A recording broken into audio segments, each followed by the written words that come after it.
Барлықтарыңызға сәлем. Бүгін шиеден ешқандай желатинсіз, агар-агарсыз джем дайындаймыз. Видеоны соңына дейін қарап, менімен бірге болыңыздар. Джем дайындау үшін бізге ең алдымен тазалап жуылған шие қажет, және мен 1 килограмм қант алдым. Енді шиені осы түйреуіштің көмегімен дәнінен ажыратып шығамыз.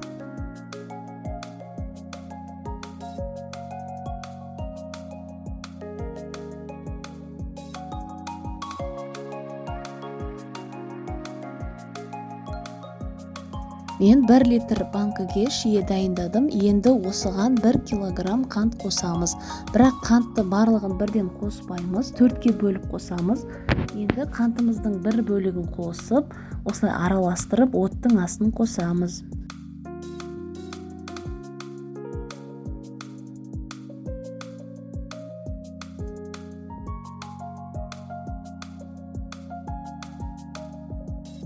Шиені қатты отта үздіксіз араластыра отырып 5 минут қайнатамыз, және көбігін алып тастауға болады.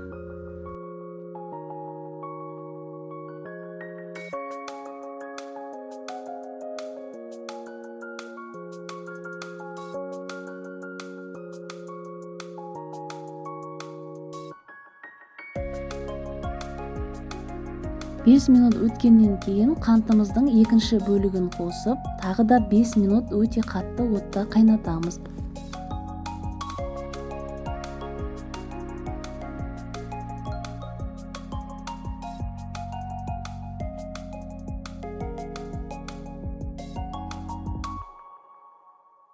Тағы 5 минуттан кейін қантымыздың үшінші бөлігін салып, тағы да үздіксіз араластыра отырып 5 минут қайнатамыз.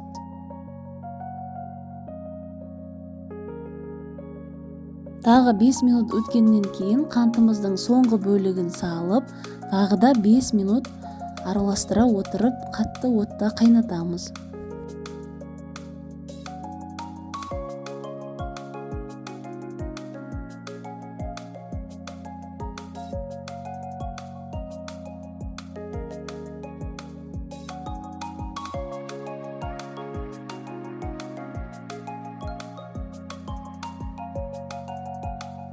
Осымен джем дайын. Ыстық кезінде сұйық болады, бірақ суығаннан кейін осылай қою, түсі де, дәмі де өте керемет болады. Енді 1 килограмм тазартылған шиеден 1,5 литр джем шықты.